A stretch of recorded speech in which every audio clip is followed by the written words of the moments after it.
You're now listening to Sound Talent Media. Check out more shows at soundtalentmedia.com.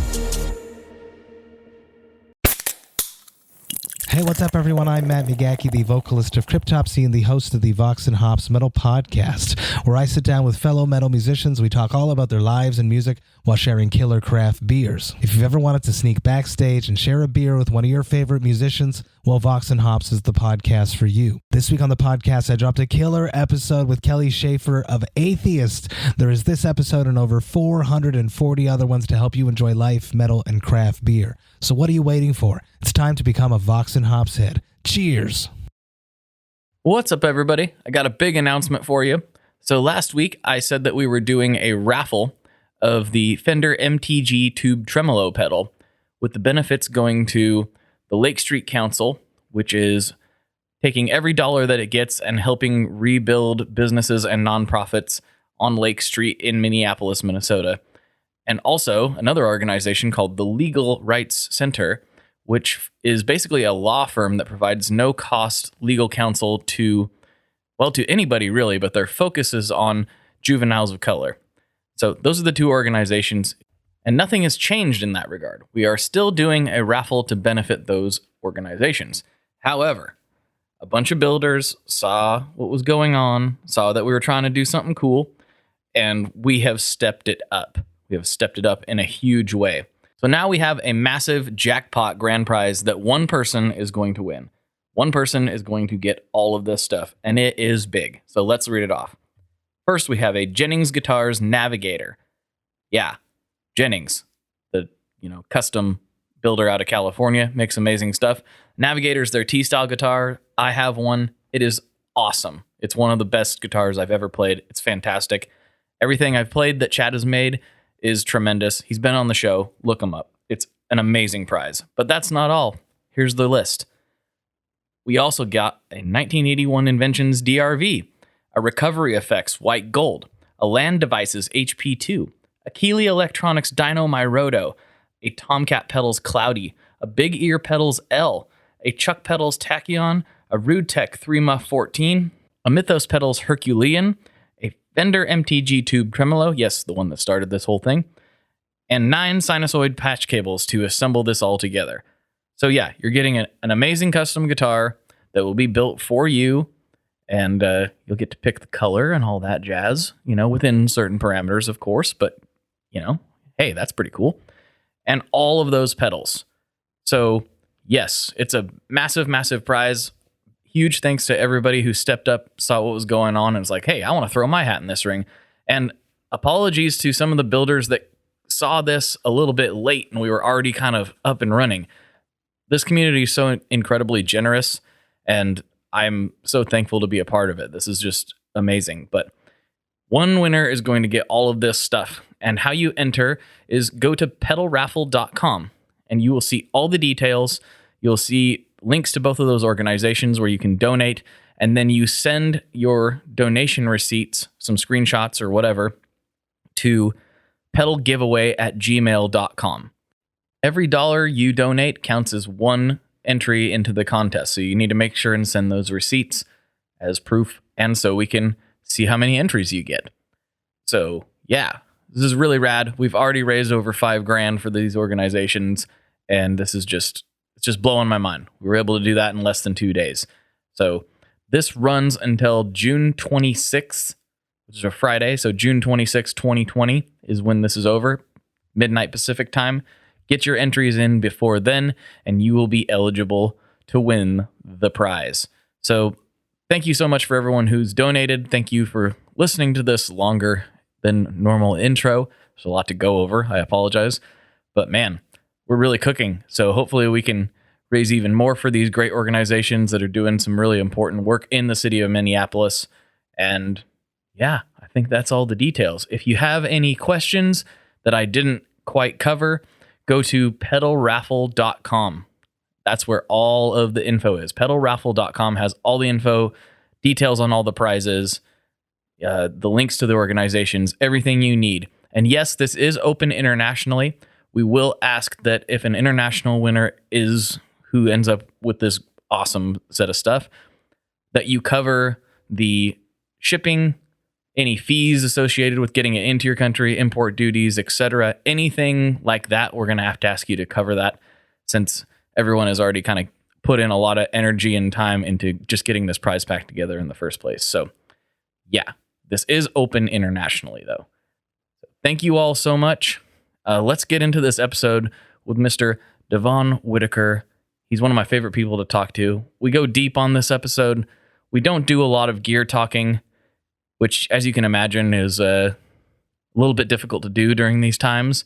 But I think we touch on some subjects that you'll find very pertinent to what's going on. And maybe, I don't know, we're just kind of expressing our feelings and just, I don't know, we're just talking. He's an awesome guy to talk to. He has an amazing channel for gear demos on Instagram, Devon Blue Whitaker. He talks about all that stuff.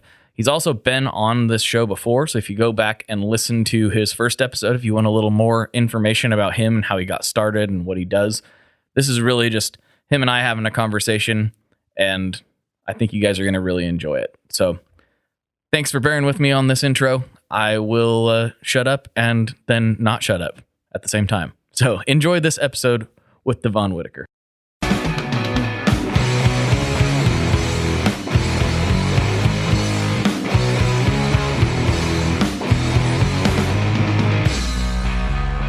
Hello, everyone. Welcome back to another episode of the Tone Mob Podcast, the show about guitars and stuff sometimes.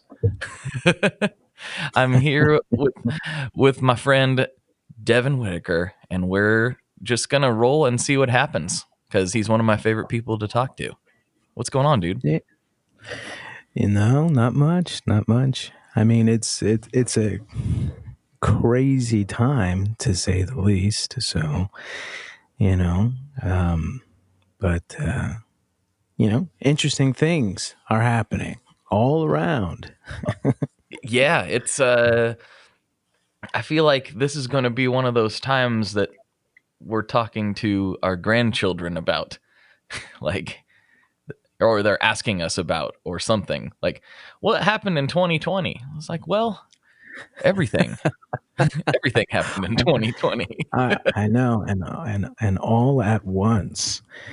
It's, and I think, though, times like this it's most important, I think, for artists in particular, musicians and really, artists of all mediums, to be able to extrapolate what's happening from society and kind of infuse it into your art, and I think that ultimately, like, those are the best and most truest time capsules that exist, because as time kind of goes on, these stories will change, but music, like those things, in most instances, they last forever. I mean, when we look back, historically speaking, when you were looking back at, like, the civil rights movement and things like that, and you listen to the music that kind of comes from that time, in a lot of instances, it tells a completely different story than what we learn in school. But because this is a song and it's nice and it's catchy, it gets a free pass.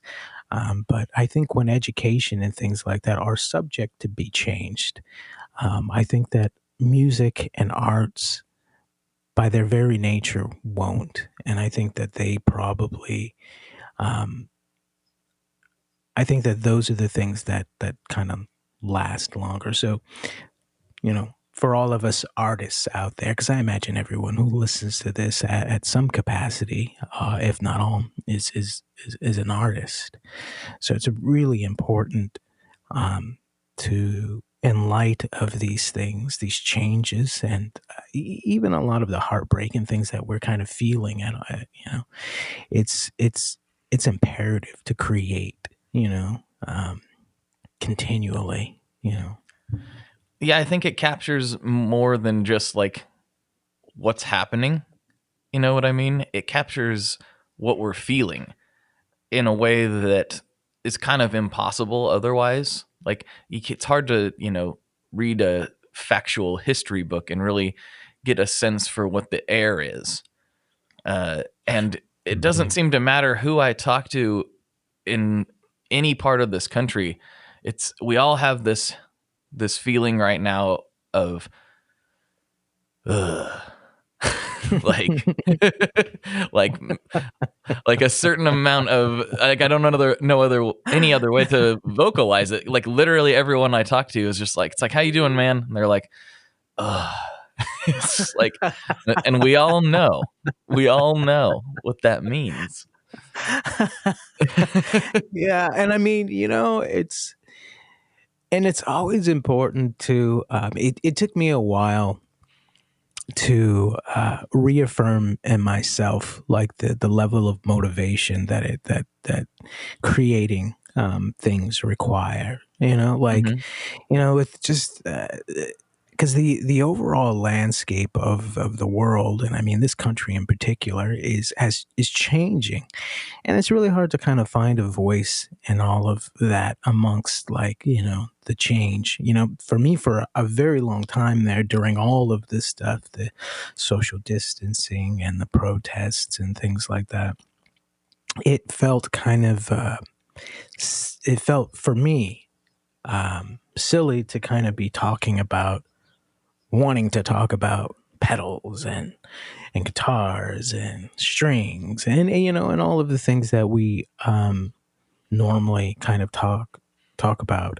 And it felt kind of like it paled in comparison, but at the same time though, it took me a minute to realize that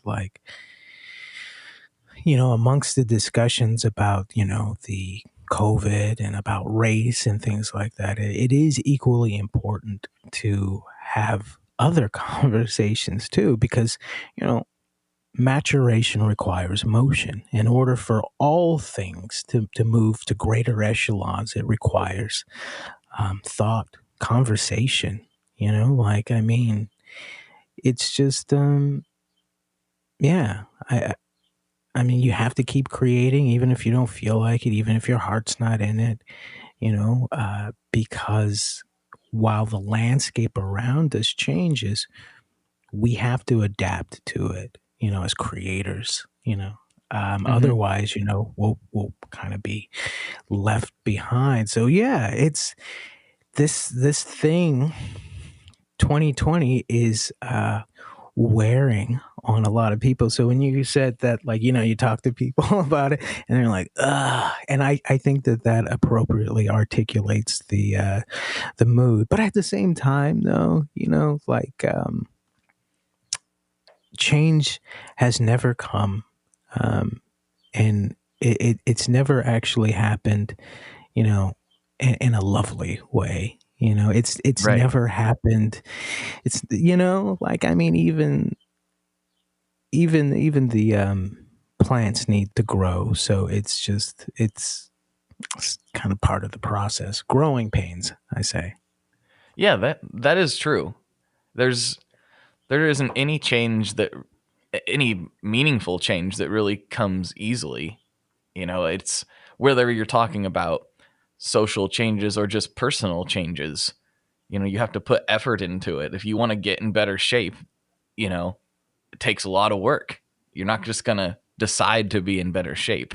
You got to put the work in.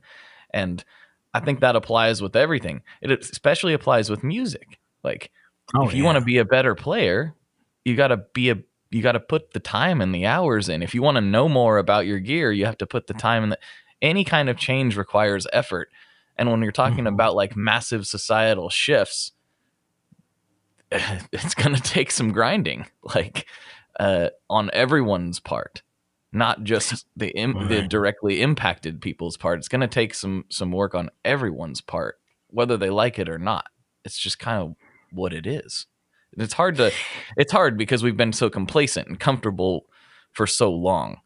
That's right. Or a lot of us have anyway. Not everyone has, which is why this stuff is happening.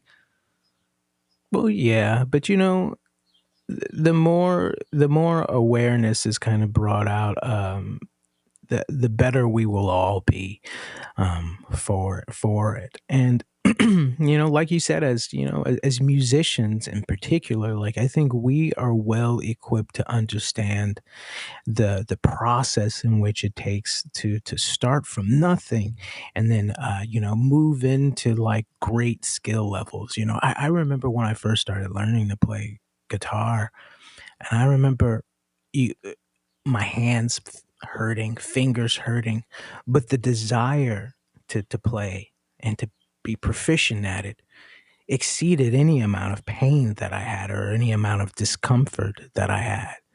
And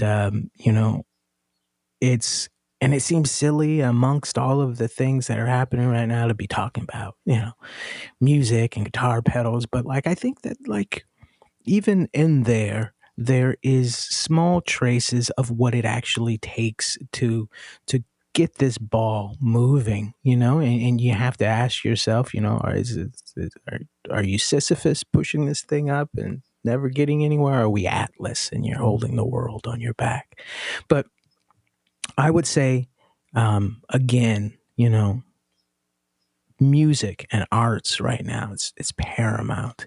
So like, yeah, like keep plugging away, keep playing, keep trying out guitar pedals, see which one works, find your tone. It's weird how like within all of us there is the capacity to be a great musician. Like, I mean, we've all spent so many hours at this thing, and when you compare yourself to the savants or the musicians that we all consider to be the great musicians, like what is it that really separates us from them? And that's the desire and the motivation to kind of just continue on. Perseverance is probably one of the most important things. So if you can find motivation from a guitar pedal, if you can find motivation from a guitar, set of strings, cables, whatever it is, if that's where motivation, if that's the thing that sparks motivation in you, then lean on that heavily. Like it's not so it's weird. It's not just guitar pedals and guitars and things like that. These small things are essential to just lighting, the flames of inspiration. So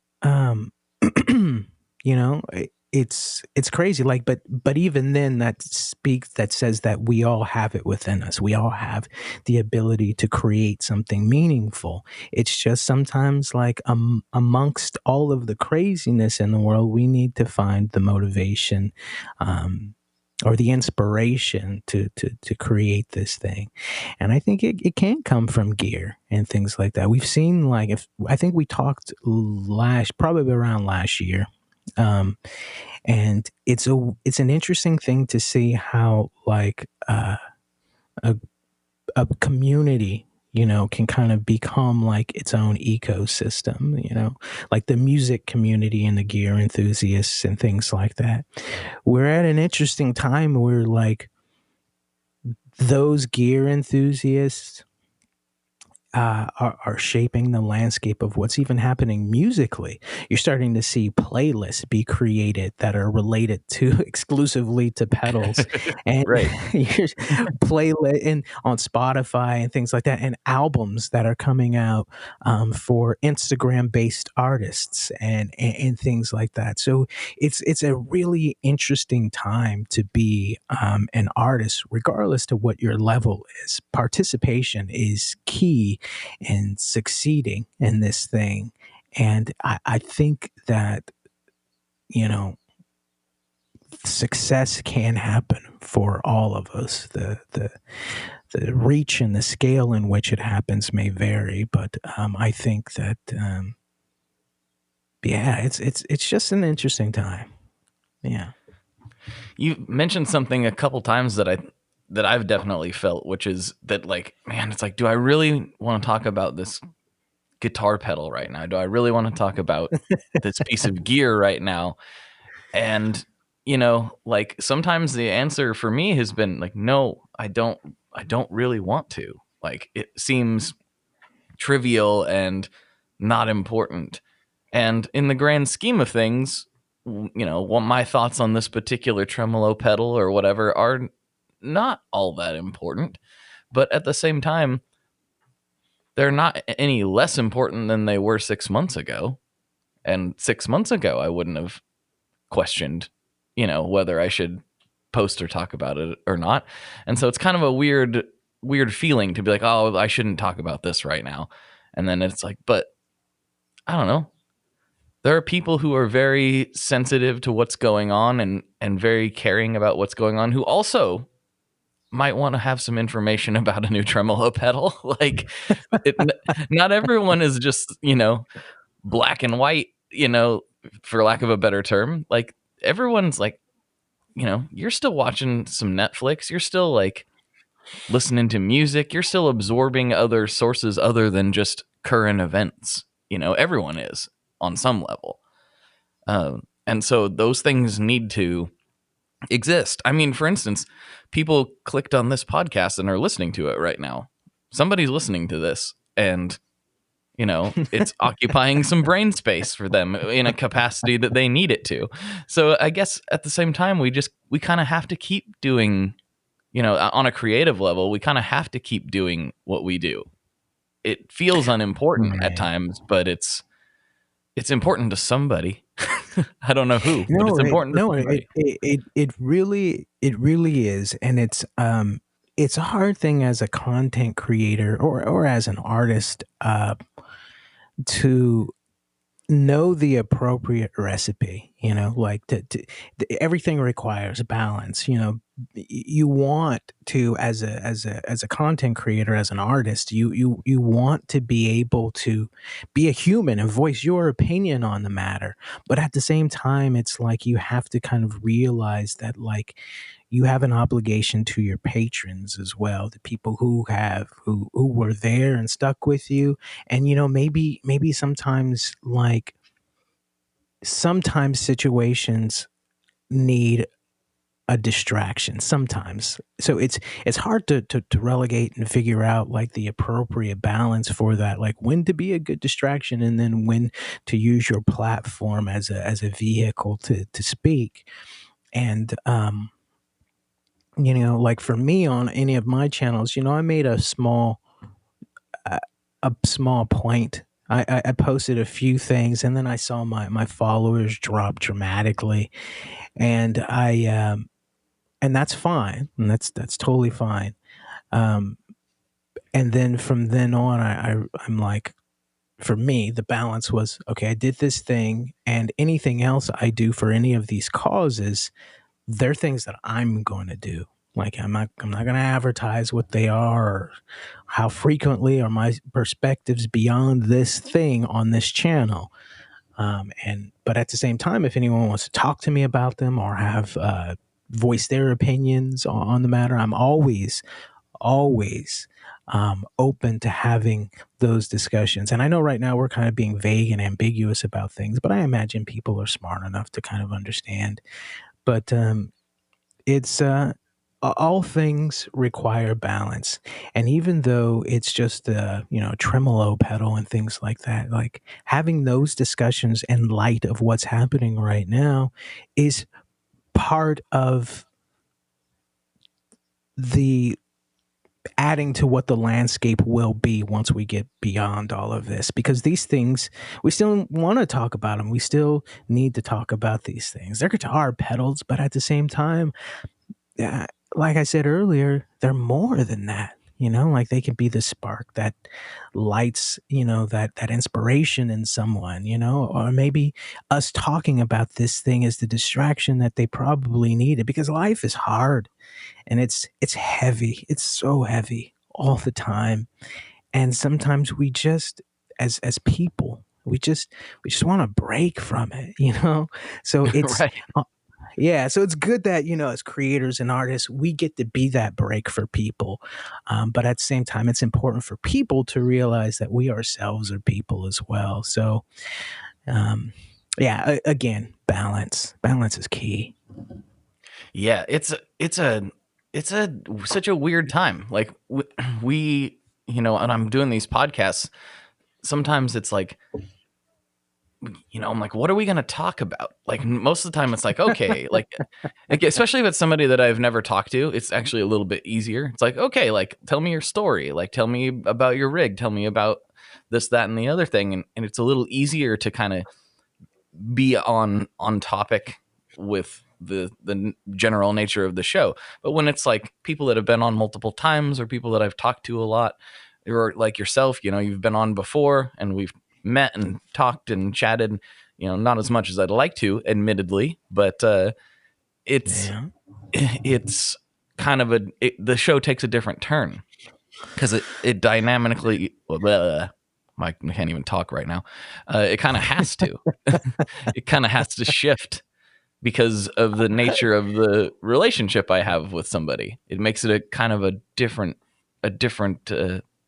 podcast altogether. And what's interesting about podcasts is, this conversation that we're having right now isn't really like dramatically different from the one we had on the phone the other day. Right. It gets they're all conversations. It's just talking. I do very little editing on this podcast. Well, actually, I don't do any editing because my man Nick takes care of that. Thanks, Nick. You rule so hard. But it's just such a weird thing. Like some people have called it an art form. I don't know if it's an art form. It feels just like a conversation to me. I don't know what these podcasts do in the landscape of music and other things. I know that people obviously keep downloading them, so it's doing something for somebody. But it's weird to imagine that like what is a glorified phone call for all intents and purposes has an impact in some way, shape, or form. It's kind of strange to even think about. Well, I think that the reason why like podcasts and things like that are kind of adding to like what's shaping the nation, because I mean what's happening too with Joe Rogan like signing a deal for Spotify exclusively, there's, I think the reason why podcasts at large are doing so well is because it affords different perspectives to have a conversation, in the sense that, and just have a conversation without arguing perspective, because more often than not, like, you never know, if we were talking about something of complete significance, you know what I'm saying? Because we because we've established a relationship, a rapport, we can speak to each other on opposing perspectives and not trample on the other person and not fight.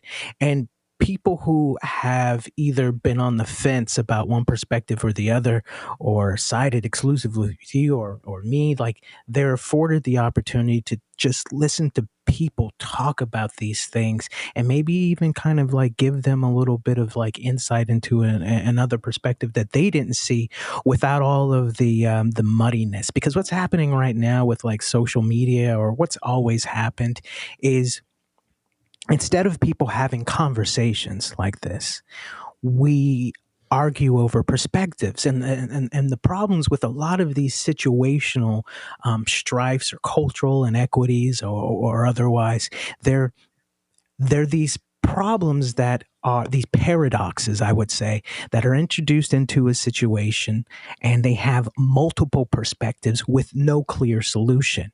So instead of us working on what a solution is, or what the solution is, or what we believe it to be, or what we want it to be, we argue over our perspective. And the problem with this is all perspectives are true, so I don't know, conversations like this, are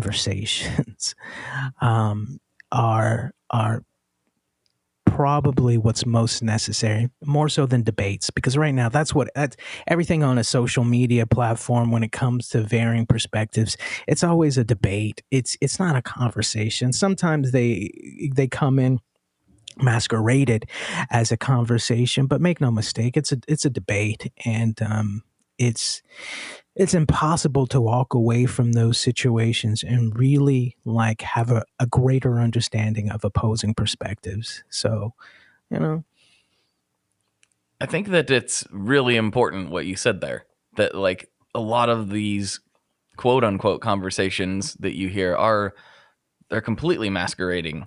They're a debate. They're a chance to argue. Whereas like I intentionally reached out to you to be like, here's my perspective. Tell me yours. And then when we really got down to it and you were like, that's the thing, what you just mentioned earlier, is that all perspectives are true to the observer. And I was like, whoa, that's right. Like that is their truth. You know what I mean? That's what they have observed, and that is what has formed their opinion on it. We need to give people the chance to view things through a different lens in order to change perspectives. And I think that's what reasonable chats end up being. And I don't mean like a long Facebook post bringing up a bunch of statistics. An essay. Oh God, yeah, I hate those. I hate those. Oh my God. If you can't say it in 3 lines, like just, I'm not going to read any more than that. I can't. I can't do it. I can't. I can if it's interesting, but like most of the time it's not. No. So it's usually an instance for a person to use like to create a soapbox and spew out narratives and things that they've read that supports their perspective. It's impossible. I forget who it was. I was talking to another musician friend of mine, and he was saying to me, he's actually a mentor of mine. He was telling me that he said on Facebook and on social media, when people are like, you know, presenting their perspectives, it always ends up in a fight. He says, but I guarantee you, if I had the capacity to pick up a phone and call this person whose narrative is completely different than my own, I guarantee you the conversation would be different. And it's because we're talking. And I think that social media and things like that afford us a veil, a mask, you know, so to speak, you know, so that we don't have to necessarily be ourselves. Before all of this music thing kind of happened for me, I was working in a call center. And before working in a call center, I worked at a bank. I was a senior loan officer at a bank, and every day people would sit at my desk, and they were always so kind and so friendly because person to person. But then I moved to a call center because I wanted to focus on music more, and the hours for the call center was just perfect for a musician's life.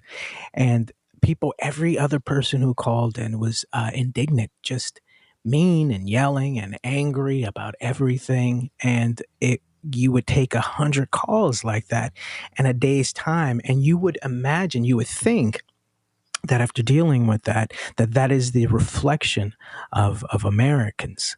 But it's not. It's just that because they don't have to be seen, or you can't see them, and they don't have to know you beyond this call.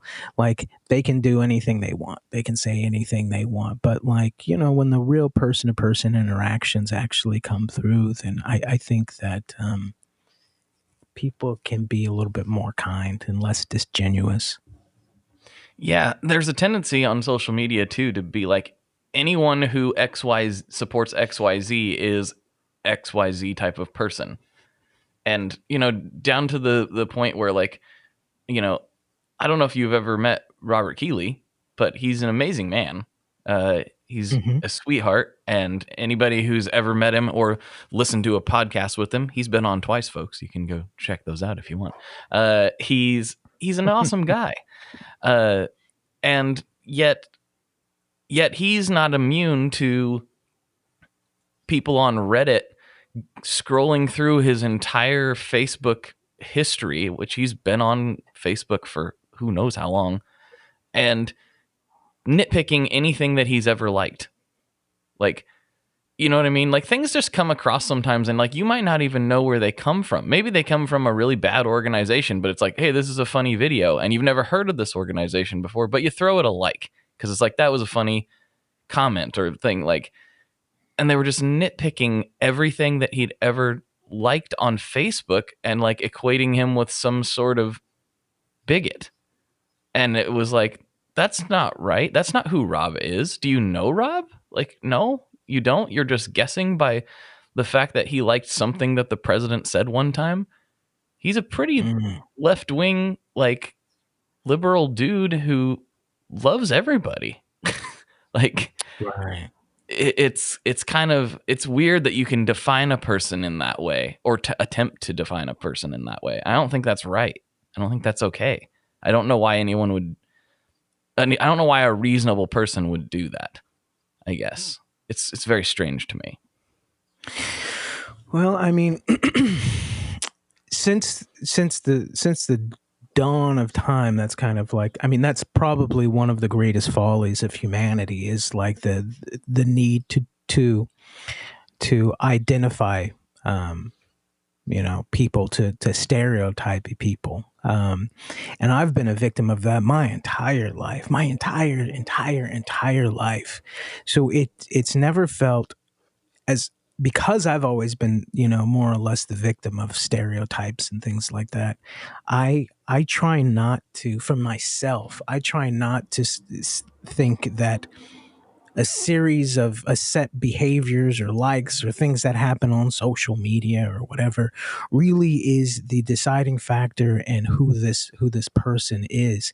And I know the reason we do it because in most instances, like those stereotypes or those narratives or those set of practices generally do equate, said outcome. They generally do. But it's really important that people realize that, like, this isn't a mathematical situation to where this plus this always inevitably equals this. Like, when it comes to people and behaviors, it's quite complicated before becoming a full-fledged musician, and thank God that, like, I don't have to work a day job. I just do music and stuff and video stuff. But before all of this, I was going to school to be a psychologist, and you start learning how the mind works, and a lot of things that we see in the material world, for lack of better, and people's responses and things that they do,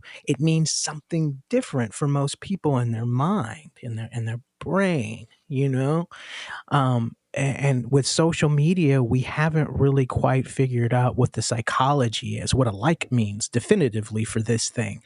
In most instances, it doesn't always mean that, like, I like this and I support this. Sometimes it just means I acknowledge this. Sometimes it means that I've seen this. Sometimes it means that, like, they were probably just like going down their feet and just liking things. Who knows?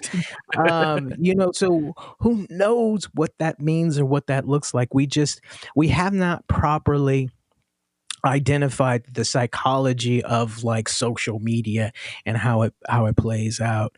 But yeah, it's definitely a wrong thing to do. We shouldn't be, like, judging people. Someone on my social media, on Facebook, posted a link, and it said, unfollow all of these people. And you click on the link, and what it did is it showed me all of the people who are on my friends and follower list who were Trump supporters, and it said to unfollow these people. And it was interesting for me to kind of go down this list and see the people who were Trump supporters and things of that nature. And and I had to, but the idea that, like, all of these people are bad, it's just, I don't know. It's a tough pill to swallow. I try not to do that, though. I try to live my life based off of the experience in which I've had with these people. That's the most important thing. uh, we shouldn't be judging. We shouldn't be judging people. Uh, it just puts us all in a. We all miss out. Yeah. Well, isn't I that didn't know like that about Keeley, though. I didn't know that about Keeley, right? that Well, people were. I don't think he. I'm not trying to like say that he is a Trump supporter, because I actually don't think that he is. But it was just like the fact that people were nitpicking everything. I'm not going to pretend to know his political views. I really don't know. But he's, in general, I know him to be, a pretty left-wing person in general. So I just found it weird that so many people were analyzing him so critically without really knowing the man. And I just found that to be extremely bizarre. Um, Ask Rob what his own political leanings are. Don't listen to me. I don't know what they are. I just know that people were being very unfair to him in my estimation. And I don't know. It's like what do they say? Only Siths deal in absolutes. Isn't that how that works? Oh, but man. In a weird way, like it's kind of a different version of the judgment that you have told me that you've experienced. It's like the same thing, but just a different method. I don't know. Yeah. No, it's, in a lot of ways it really is. It's there's a harshness to being to being judged, based off of a series of events, or a series of just, I don't know, observations versus, like actually knowing someone. And I think that kind of goes back to back to what we were saying, because all of this is stemming from, like, us talking about conversations versus debates. And when you marginalize a person based off of a set of practices or likes or things like that, we're really limiting ourselves to what we can learn from this person, because there's nothing to learn from them. We've already labeled them. We know who you are. Next. But we miss out on experiences, information and knowledge and perspectives that ultimately is necessary for us to grow. Once you find out who they are, and you know everything there is to know about them, you've had the conversation with them, then in that instance, if you can't find common ground, yeah, next. Mm-hmm. Right. Yeah, just don't do it prematurely, because we all miss out. Yeah, there definitely is a time to just to swipe away, in literally like either on the screen or in real life. There's people you just don't click with, and that's okay. Like, it's fine to not click with somebody. But you're right. The premature nature of it is kind of it's weird. It's weird. But like, I'm learning more about you all the time. Now I'm understanding that, like, you studied psychology a little bit. I have not studied psychology at all. I'm a moron. I don't know anything about anything other than just like my observations of the world, and it's growing. Like it's growing. But like, have you saw any studies or like relating to like music in the brain? I've like seen some surface level stuff, but did you get into any details of that in your studies? I didn't. Interestingly enough, when I took my first music class in college, I took it because I dropped another arts class. And I was in college under the guise that I was there to get my degree in psychology, and that's what I was going to do.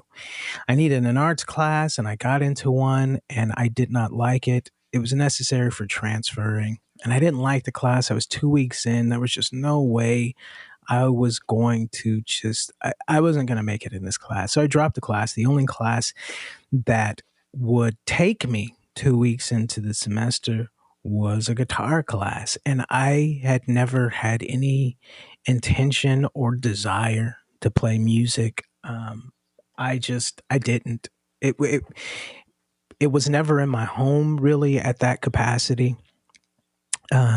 But I went to the teacher and he said, "Hey, if you can be here tomorrow with a guitar, yeah, you can get in the class." And, and that ultimately changed my life. And that's what, for the first time in my life, I had wanted something for myself. I was only going to school for psychology because friends and family were always like, "Oh, you're so insightful and you have a real way with people and you understand people and you should do this, you should do that." But it was never anything that I had the desire to do. It was just something that I had the ability to do. But anyways, to answer your question, once I became a musician, I kind of, anything I pick up regarding psychology now is just things that I'm interested in learning. I haven't actually looked into like what music actually does for the brain, so to speak. Just same as you, just surface level stuff. But like, I mean, I can honestly say that like, it's, I don't understand how people don't believe that magic doesn't exist in the world anymore when music is here. Like, I mean, think about it. Like, I remember the first time I learned to play my first song on guitar, and you go from nothing, no sound, dead in the room, and you have this piece of wood with some strings, and you strum it and music, and it invokes every emotion that you feel it can, and it speaks to everyone. It's just therein lies, magic. So I've never looked into it. I don't want to. I've always been of the mind that the less I know about certain things, the better. Just because it ruins the magic on it. My my best friend's mother makes these snickerdoodle cookies for me twice a year and has been doing it religiously. And she told me, she says, "One day I'm not going to be around to make these cookies for you, so let me give you the recipe." And I said, "No, no, no, no, no. I don't ever want to know what's in them," even though, the rational part of my mind can kind of figure it out. But like, I think as creators, musicians, artists, and certain things, we have to kind of surrender to the unknown, like not label everything. Not everything doesn't need to be, labeled, and we don't need to stereotype everything. We don't have to know everything about this thing. Not everything requires an equation. Some things just are, and I can be satiated with that. I don't know. Embracing the mystery of the snickerdoodle. I like that.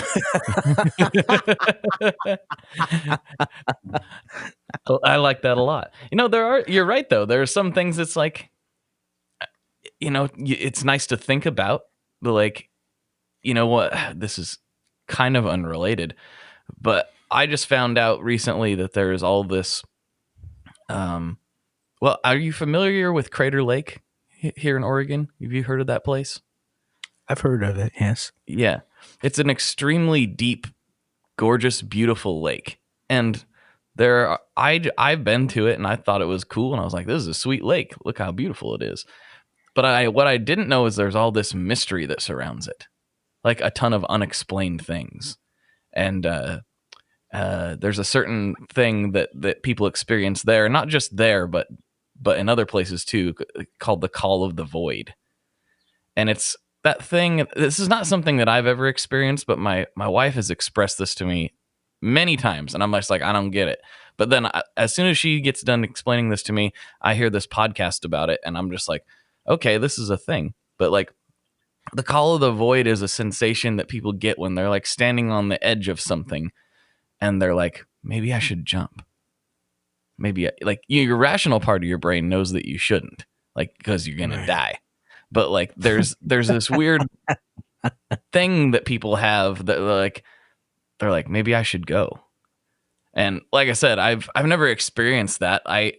one of the coolest things I've ever done in my life was go to the cliffs of Moher in Ireland and then peek over the edge. But I didn't have any urge whatsoever to jump, but some people apparently do. It's weird. And then at Crater Lake, apparently like there's people who have just walked into the lake and just walked in there. And it's like, why did they do that? They're perfectly rational, normal people, and they just walked into it. Anyway, I'm just saying, like, the mystery that surrounds all that stuff is kind of like, I almost don't want to know, but there's something there.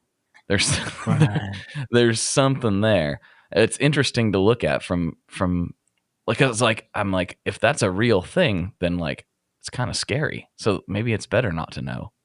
I'm not equating this to snickerdoodles. I'm just saying I understand. I understand that like not wanting to know something sometimes makes it more interesting. I guess. I assure you, the significance between Crater Lake and snickerdoodles, like it's fast. Snickerdoodles is some important to me. Snickerdoodles are important. Let's be honest. They are. They're so good. But I think though, again, as artists and creators, it's important to have a little bit of mystery in your life, in the formula, a little bit of the unknown, because what happens with that is that initiates imagination, like now you have to, and that is a great exercise in creating is imagining something, imagining the outcome, imagining like the component, imagining what actually is behind the Crater Lake thing or the notorious snickerdoodle.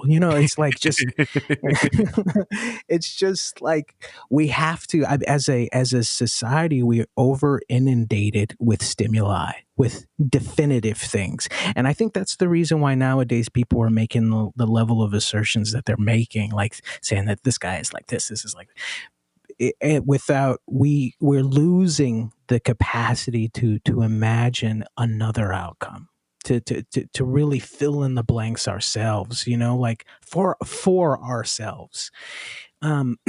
So it's really important. I think part of the reason why excuse me, I do as well as I do is because I allow for a certain amount of mystique in everything, like even with regard to like the blue gloves and what little bit of anonymity that exists that I have. I believe, I'm a firm believer in more mystery, less history. There are some things that we do need to get to the bottom of. There are some things that we have to be informed of. But there are some things as artists, and that's the other thing. That's the biggest thing. There is a huge difference in the way that an artist perceives the world versus the way that, like, a patron of the arts perceives the world. And it's so important. It's so important to really know that as an artist, we have a we do have a certain responsibility. I know it sounds silly, but like imagination is key, because when it dies, we will lose the ability to really create anything. When you really think about like making a song, writing a song, every chord progression has been used, every scale has been used, every BPM has been used, time interval, they've all been used before, but you have the capacity to create something that has not been heard in light of everything that has been known. And that only comes by way of like the unknown, imagination, bringing to life something that has never existed before, in a meaningful way. So I urge all musicians and artists out there to like, surrender to the unknown a little bit, not completely, but find something in your life that you love and appreciate, and like, don't just, I don't know, just allow it to exist without interpretation. Yeah. That's a really interesting viewpoint that you said, that artists view things differently than a patron of the arts do. And right, It took me a long time to even consider myself an artist on any level. Then I realized, I mean, I don't necessarily consider this podcast an art form.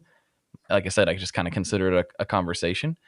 But realizing that when I'm making content and like when I wrote songs, like, oh no, you have created art.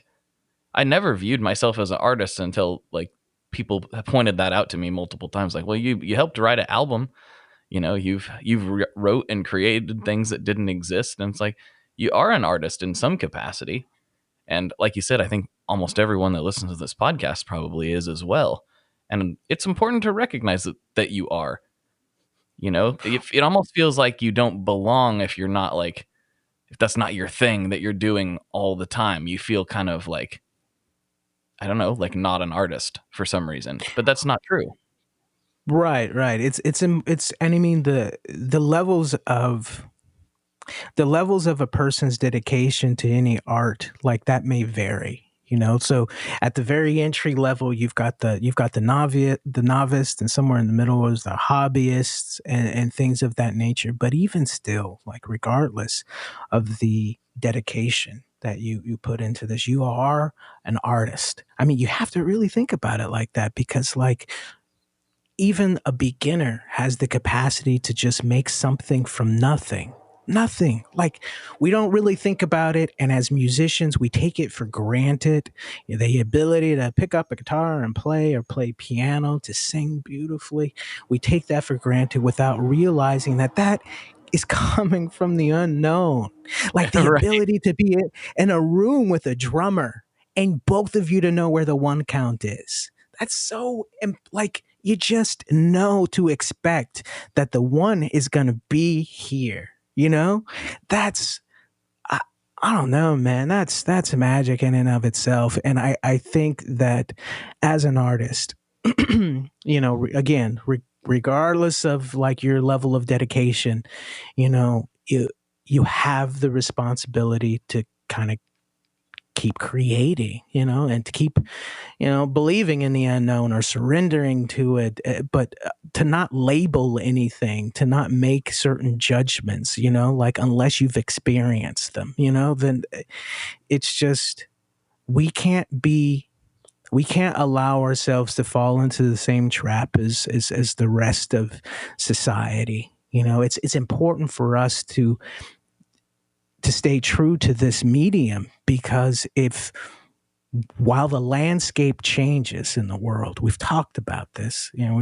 or brought it up earlier, while the landscape of the world moves and shifts, it's important to interject art and the unknown and imagination into it, because if it shifts and we say nothing, if we do nothing, if we create nothing, then it'll be gone.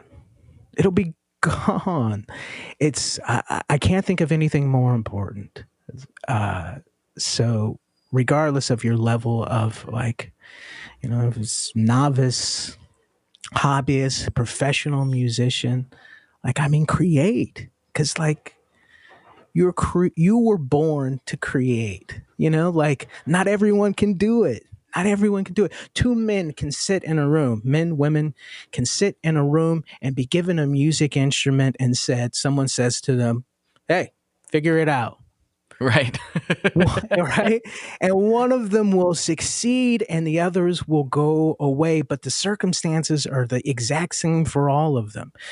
They all have access to the same thing, but one of them will have the capacity from nowhere to create something. And that does not come from necessarily nowhere. Like, I mean, it's just, I don't think that anything, especially now, nothing is more important than to continue creating, to, amongst all of the hurt and the turmoil and the unknown that's shaping the world now. It's like, create, because not everyone can do it. You know, That's an important point. Like we kind of take for granted sometimes the fact that we know how to strum a power chord. yeah. Most people don't. Most people don't know how to do that. No, they don't. Oh. It's hard to, in this community around the gear and stuff, this is like the deep, nerdy level of musician, in some ways. And we all know how to play a G chord. We all know how to like do certain things for the most part. But we totally take for granted the fact that like we've gotten to this level, and 99% of the population will never get there. Oh, so, no. Regardless of even having the desire to do so. Like, I mean, I've seen people who've wanted to be a musician, like just wanted it so bad. And they bought all of the gear and they just lacked that something, and I've seen it countless times. And therein lies the from the great void, like it shows that like you are special.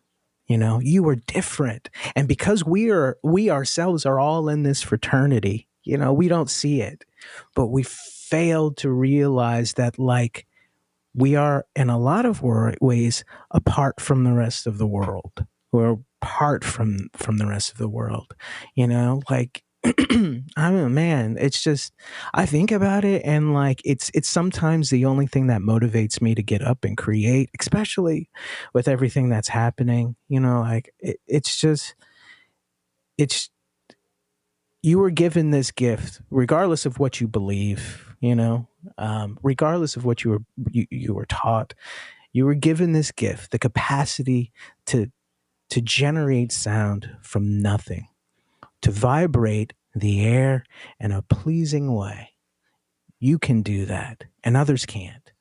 And it's like, as musicians, we artists, whatever platform in which you create, it's important to just keep doing that. And also too, to realize that like how special, you are by virtue of that thing. It's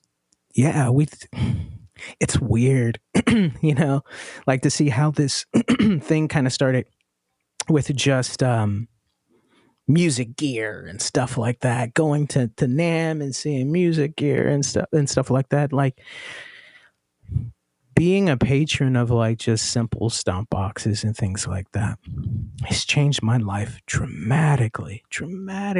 I mean, I got my first guitar pedal. It was Bad Monkey by Digitech. It was the first pedal that I had ever bought. And then their Reverb. And I still have them today. And when I started making videos on Instagram, it was for the prospect of being seen and being heard, to kind of get my name out there, to get my music out there. I would have never guessed in a billion trillion years that like it would lead to everything else that has happened in my life. Simple stomp boxes, simple, just, and now I do these demo things and that's fun. That's great. And then the better I got at doing demo things, I started realizing I can do this for other things. I can make video for other things. So I do video for Fox, and I am a session guitarist, and I'm also getting my own music out there. And it's just the smallest things can be the seed necessary to just bloom a beautiful forest. Just one thing. So going back to what we said earlier, like even the small things, the things that, the rest of the world would consider to be trivial, they're important. Even a grain of sand, a single grain of sand on a road can detour a vehicle, like by, microcentimeters, and then in miles over time. So it's just, everything is significant. So I don't know. At least that's what I think. So, well, you said a lot of things there that I really liked. The one thing I'm going to take with me and probably repeat many, many times throughout my life is vibrating the air in a pleasing way. That's what we do, man. I love that so much. That is so good. I love that. That is amazing. These are those kind of things are the reason I love talking to you so much.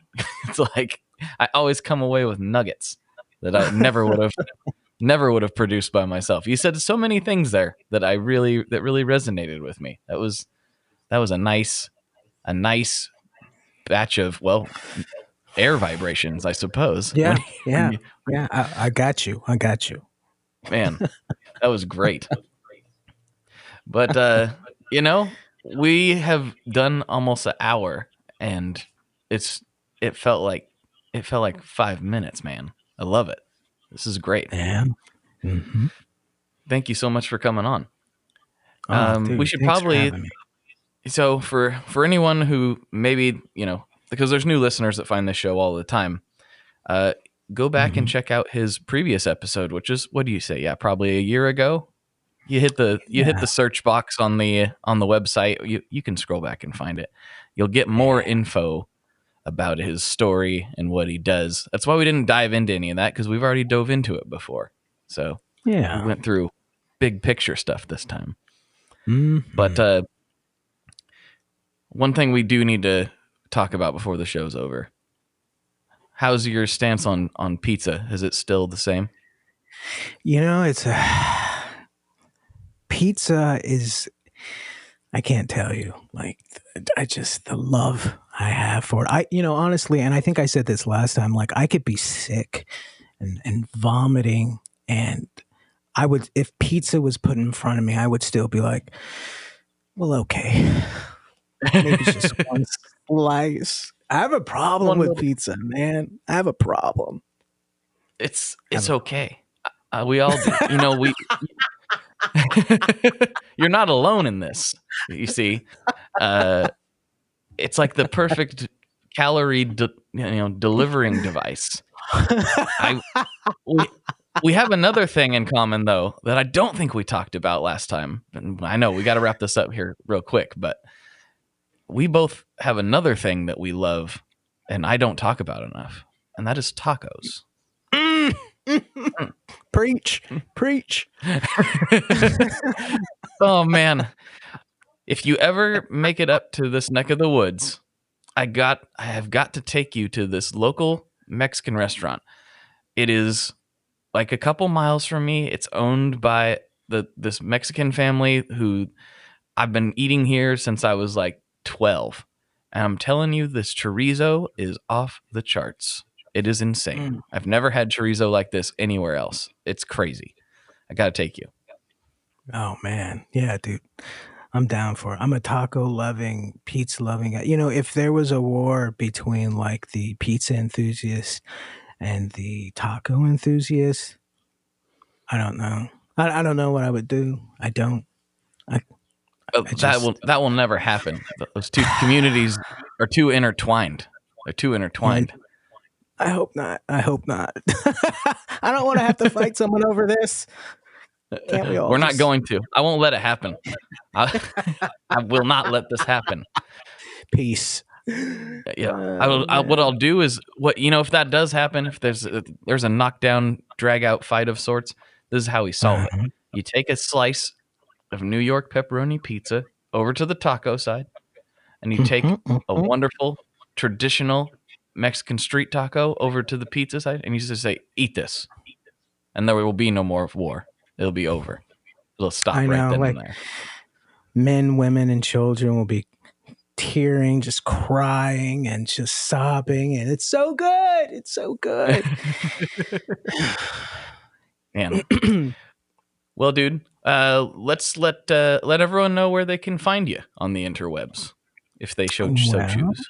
Sure. So on Instagram, it's Devon Blue Whitaker. So DEVONBLUE, WHITAKER. And it's the same for YouTube as well, Devon Blue Whitaker.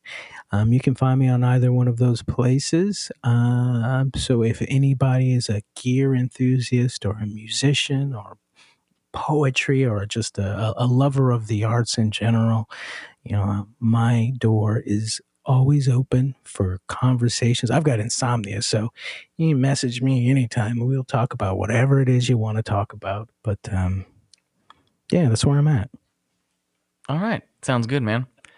Well, thank you so much for coming on. For Devon, this is Blake. And as always, folks, good luck and good tones. Peace.